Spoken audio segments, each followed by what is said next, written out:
I'd also like to introduce our new director, Rick Alsever. Morning, Nice to everyone. meet you, Rick. Nice to meet you as well. So, thank you for your attention today. Let me just give a brief overview for our new council member, what the Office of Personnel and Labor Relations is responsible for. My name is Margaret Chaika. I'm the Assistant Director. Our director just started 3 weeks ago.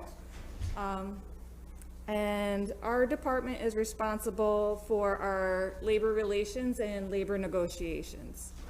We started this past fiscal year with all of our 9 labor agreements out of date. So we had to go to the negotiating table with all of our unions, and we are either near agreement or have reached agreement with most of them. We still are in negotiations for, I think, 2 or 3 contracts left.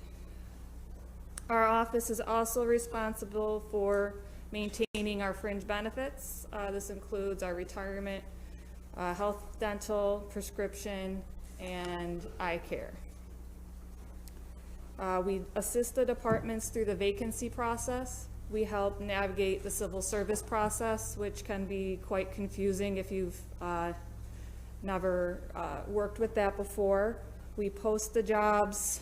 We make sure that we get qualified applicants, preference given, a heavy preference given to city residents. Sometimes we have to go outside the city and get somebody to move into the city area to meet our job requirements. Our department also sits in on the interview process. This is new for us, but we want to make sure that the departments are following a certain standard with their questions and a fairness. We conduct our annual trainings, which includes our annual sexual harassment training, which will be coming up shortly. Our trainings, we've added a safety training instructor this year, so now we're up to 2, which has been a great benefit to our departments. We have somebody who actually has a CDL and experience driving who can go out and help with our laborers and drivers and do some really hands-on safety training. Lastly, we oversee the workers' compensation program and help administer that. Excellent. Thank you, Margaret. So with the proposed budget, I know, well, you probably are aware that we're going through a modernization process with payroll, our HCM, which is our human capital management system. We're looking to integrate an applicant tracking system on top of that as well. And some of our benefit integration will work into that. With that, that will allow the HR department to standardize as much as possible. So looking to centralize our policies, create a handbook, centralize hiring, disciplinary action, and compensation. And as well as that, we are, like Margaret said, we are working on safety. So we're working on bringing in a risk and safety manager. That person will oversee workers' comp and help us reduce workers' comp costs. They'll also help with hard skill training and soft skill training. And with all of that, the modernization, standardization, and bringing safety back into the loop at a higher level will ultimately reduce the cost to the city by reducing workers' comp costs, reducing litigation, benefit issues, and vehicle accidents with DPW and a few other departments. And allowing that modernization will help free up the HR team from transactional work to provide better customer service to our internal customers, which in theory will allow our internal customers to provide better services to our external customers, which is taxpayers of Syracuse. Just recently, we approved a few $1,000s. I can't remember off my head how much that was to do an assessment for the workers' compensation administration program. So has that been done? I believe It was supposed to be, once they started, it was like a 3-month process, I believe. And then we haven't heard about any results of that as of yet. I was just wondering if it's been already I don't have an update on that. I'd have to find that out for you. I know it's in the works. Okay. Yeah. Yeah, we did this all through Frank Oliva, at the moment. You were not hired yet. Yeah, so, yeah, okay, thank you. Absolutely. How proactive is your department in the actual negotiations of the contracts? So I am on the negotiating team with our law department and the mayor's office. I'm the contract expert. I know when I'm in that room, I'm the one that knows what all the contracts have in them. I know what this union's going to ask for because this union got it last time. So yeah, we are very heavily involved in that process. Okay. And do you feel like, I remember when, I'm forgetting the individual's name, but there was Bob, the lawyer who was kind of working point, or? Our former director, Yeah, Bob Stamey. wasn't that Bob? Yeah. It felt kind of like there was a void there for a while. Do you feel it's filled now? Do you feel you guys have the full capacity of all the knowledge and expertise you need when going into the negotiations? Yeah, last year the city hired a labor attorney who had a lot of experience in negotiations, and she's been a real valuable asset to the city. Okay, yeah, I think that's what I was wondering. So you feel like that's all sorted now? You have everything you need? Yes, yeah. Absolutely. We're working a lot of the ambiguity out of the contracts. So, It's interesting you say ambiguity. One of the most ambiguous things is the issue, and this was brought up because I know you negotiated the contract, is the issue of residency. And that was, the administration, obviously, with the police contract just recently voted on by us. That was a big thing with the administration, that they said 5 years of residency for a city police officer. Yeah. So, and I noticed in your rundown of everybody here, how do you check residency? We don't have anybody who checks residency, correct? So we do an annual residency verification. It really is the honor system unless we have somebody tips us off and says so-and-so doesn't live in the city, which happens more often than you might think. People have their enemies. They call us, they give us anonymous tips, and we have to follow up with it. Well, how do you follow up? We send certified letters. We ask them to provide certain information to us to verify whether or not they live in the city. It's a checklist. It has to be optional due to a case that was decided somewhere else, but we can't force union employees to comply.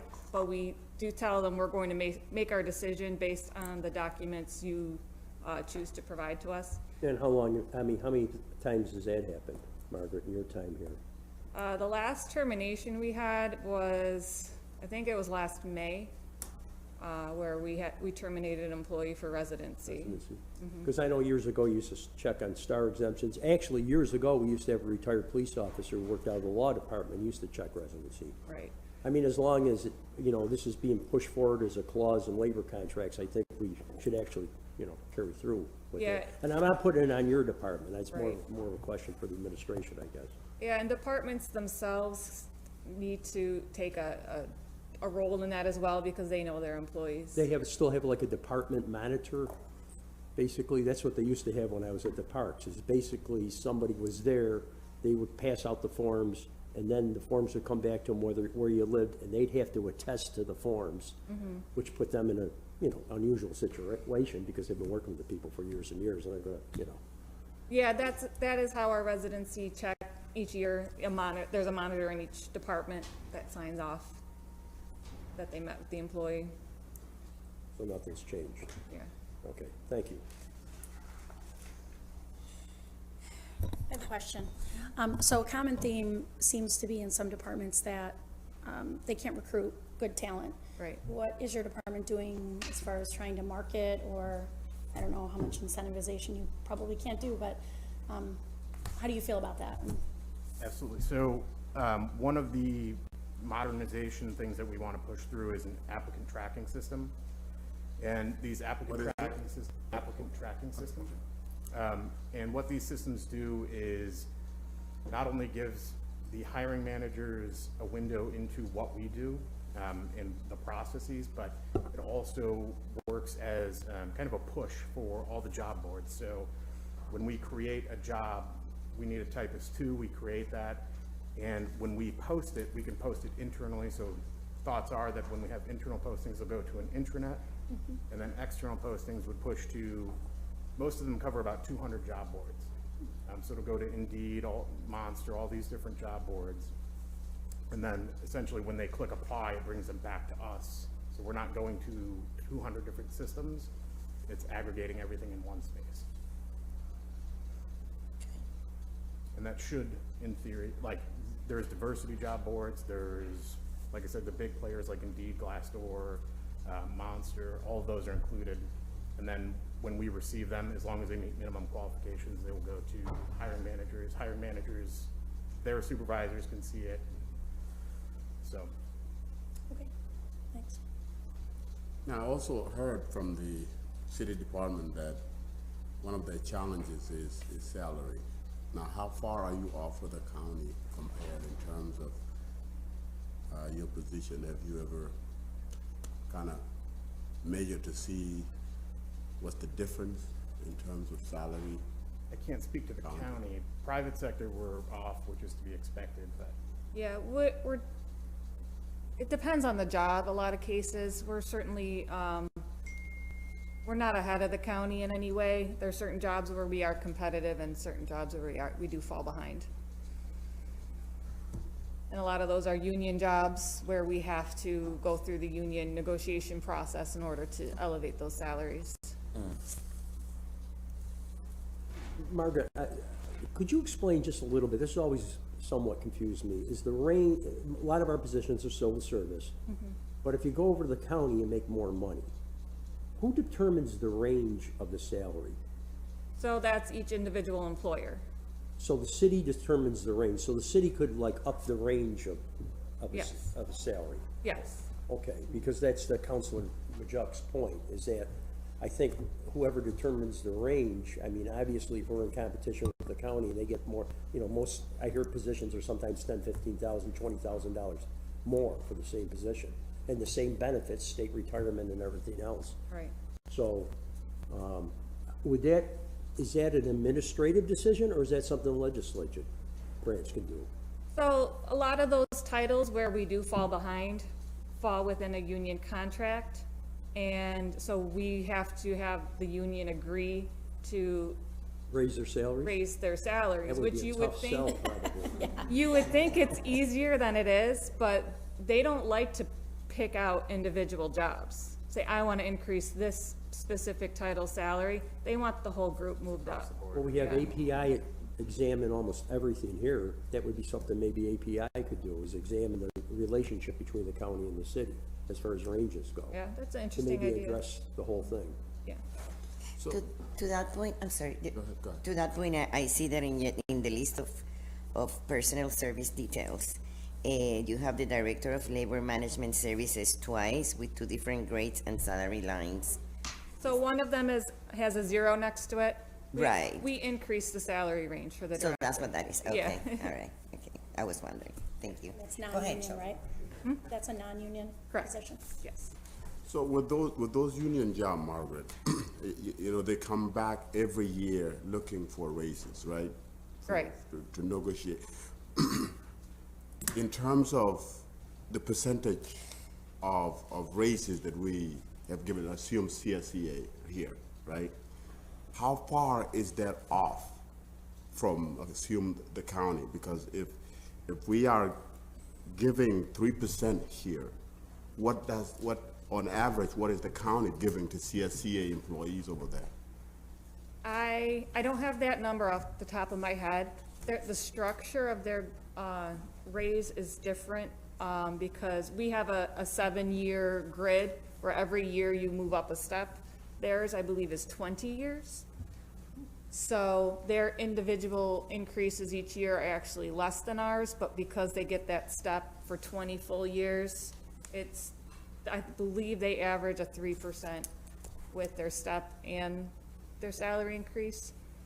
I believe that's what they have been getting. I'd have to double check that because I've been looking at a lot of contracts lately, so I might be confusing the Yeah. county with the school district or something. Because I'm asking like that, because if, and there could be a lot of factors that could play a role in terms of, what each salary end up, such as how you started, how much you started, and how, and the increase. But I would assume that if we are giving, somewhat the same, union contractual award in terms of percentage raises a year, I would think that we wouldn't be too far off from the salary range. And for me, I don't know if that is some conversation our city administration need to have with the union or not, because this body hears a lot that we lose employees to either the county, other municipalities, and other competitive organizations, and I think it's a serious conversation we need to have, because we to be a thriving city, we need to have quality employees, and we can't be losing them just because, to other organizations that are paying better. And There's no reason we shouldn't be the employer of choice. right. So I don't know if that's what an administration need to look at, or to Council Hogan's point, to really do a monitoring and evaluation of salary and stuff like that, to figure out where we are. I think this is something serious we need to look at, because I have been here 3 years, and I have been hearing the same cry from every department that we can't find right employees, and if we do, we are losing them rapidly. Right. So that is a problem. I think that's a problem that need to really be looked at. And I don't know if the personnel would be the one leading and initiating the conversation and examination of that. I don't know, but I think as a body, I'd be happy to really go to that direction. Especially like something in the police department where we train them Yeah. and spend all this money in training and then to lose them, Right, yeah. to your point. Yeah. So please keep us posted, and these are the time where we wish Corey was here. Right? Thank you. Margaret, one other question, and this somewhat affects, and I'm a little, again, confused, which is sort of a state of mind I'm often find myself in. Work from home, is that up to the department head? Is there a work from home policy Yes. citywide? Yes, there is a work from home policy. It essentially is up to the department head. So it is up to the department head? Yeah. And then the employee would request to work from home, either on a part-time or full-time basis, and then it gets reevaluated after 3 months to make sure it's working. Oh, there's an evaluation period, does your department come into that? When it's- Nope, the department head, we provide the form and, just kind of monitor the situation, but the department head essentially has the ability to approve or revoke a work from home agreement. So personnel would know if anybody who's got permission to work from home in any department? Yes. Okay. Okay. And, I know you introduced Rick, and I'm just, I miss sometimes all the people that get hired. I miss those email blasts from, I think it's your department. Yes, yeah. Rick, could you give us a little thumbnail sketch of your background as far as, if that's okay? Yeah, absolutely. So, I guess technically my career in HR started at Lemoyne. I went to Lemoyne With the for undergrad. Jesuits? Yep. Okay. Went to Lemoyne for undergrad. I moved to Rochester for grad school. I went to NAS for my master's in HR. After that, I relocated to the DC area and was in DC for quite some time. Worked in some large companies like ThyssenKrupp Elevator. I worked for state government for a while, and a venture company that owned a handful of bars and restaurants in the district. And I've worked in utilities. So. And then you moved up here? Yep, and now I'm back here. This is an important question. Are you a Washington Nationals fan? I like to go to the games, but yes. I'm a fan. I somewhat like to go to the games now, but they're not doing as well as they used to do. No, So, okay. But it was nice to see. I did go to the parade, so. You showed up at the parade. Absolutely. Okay. Okay, that's all I I got. have one last question. For the civil services process, How do you get the information out in the community that there will be positions or tests available, that process? So we have a Twitter account where we had started it, where we could post our jobs, and if county postings came up, we could advertise it there. That kind of went, we lost somebody in our department who was running it. We're looking to restart that right now. We have somebody designated to the Twitter account who's learning how to do it and how to follow our brand and all that, to make sure that our postings, Are you connected with the agencies in the community that have employment programs that then they can help you spread that word out? We're working with OCC and a handful of others. CNY Works and the Yep, other. CNY works. We can actually, if you want, refer some of those agencies to you. Absolutely, please. Yeah, okay. Okay, make a note of that. So it's not, what's this affirmative action report? that is through the EEOC. It's a federal reporting that we have to do every other year. Okay, saying what? Just our demographics, essentially.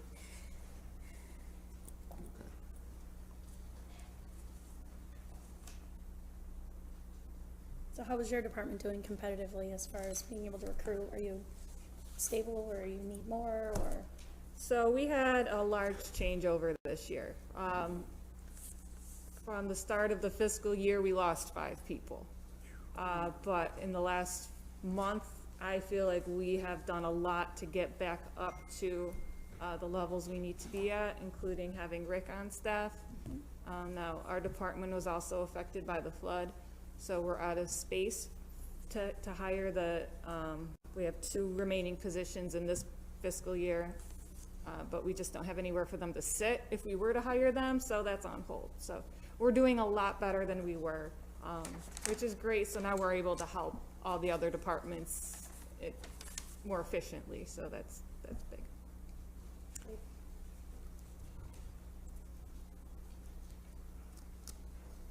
So who's responsible for your diversity and awareness training sessions and sexual harassment and all of those trainings that you talked about? So Bianca Tierney oversees that. She'll be responsible for the sexual harassment training. We also have a contract with Crouse Help People, and they give supervisor trainings monthly. Our professional development position is now vacant, so that's one of the positions we need to hire for. So is that what the professional services line of 43,201, is that where it comes from, to be able to know? That's for a compensation study that we're going to conduct. That we are going to Yep. conduct? To the point that we're trying to, Okay, A, determine where we stand, B, so internal. that's common, Yeah. okay. Well, Margaret, I think it's maybe a little bit out of what we are talking about here, but, as somebody that has worked for the city for a minute, starting with mayor's office and now as a city councilor, I appreciate you sticking around. Thank you. Yeah, appreciate it. Well, you have done a great job here, and we appreciate that. Oh, thank you. Yeah, appreciate it. So that study you talked about, that was what, $41,000, did you say? Yes, 43. So is that already been approved? Does it have to come before the council? Was it in previous budget? How does That I that don't know. happen? So I think we've seen that. I mean, I can't remember that we did.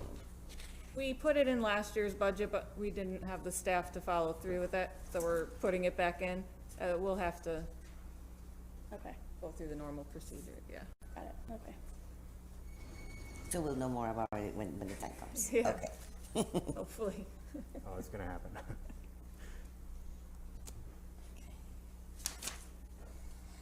Okay, any other questions? Are we okay? So, I didn't say this in the beginning, and I should have. Thank you for my fellow colleagues to join us. Councilor Hogan, Councilor Caldwell, Driscoll, Schultz, and Majok. Thank you, everybody, for joining us. Thank you. You, Rita. Councilman Paniagua. You don't have President Hudson saying goodbye to WCNY. Right, Frida. and we're done. WCNY.